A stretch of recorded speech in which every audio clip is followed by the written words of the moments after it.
রাধে রাধে সবাইকে। আজ ছিল কামিকা একাদশী, আর একাদশীর দিনটাতে কি কি করলাম, কেমন কাটলো সেগুলাই শেয়ার করব আজ এই ব্লগে। প্রথমত ঘুম থেকে উঠে আমরা সুন্দরভাবে রেডি হয়ে বের হয়ে পড়ি বাসা থেকে। তারপর একটা রিক্সা নেই আর আমরা ঠিক করি প্রথমেই আমরা যাব হচ্ছে কৃষ্ণ মন্দিরে। যেই বলা সেই কাজ, চলে আসি কৃষ্ণ মন্দিরে। আর এই পথটাতে দেখেন গাড়ির যাওয়া আসা চলতেই আছে। তারপর আমরা ভেতরে চলে আসি। আজ না রোদের তাপটা অনেক বেশিই ছিল। যা হোক, এই মন্দিরটাতে কিন্তু আমি আগেও একবার এসেছি। তাপ দেখে মনে হচ্ছে ইউভি ইন্ডেক্স আজ অনেক হাই। ভেতরে আসার পর প্রথমত আমরা মন্দিরটা 4 বার প্রদক্ষিণ করি, আর এখানে আমরা বেশ কিছু সময় বসেও ছিলাম। যতটা পারি নাম জপ করে নিচ্ছিলাম। তারপর আস্তে ধীরে মন্দির থেকে আমরা বের হয়ে আসি।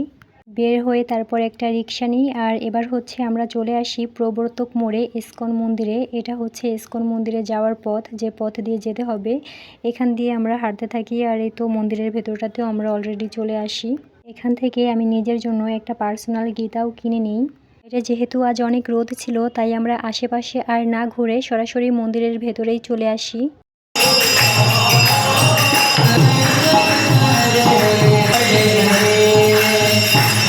এখানে আসলেই না মনে অনেক শান্তি লাগে।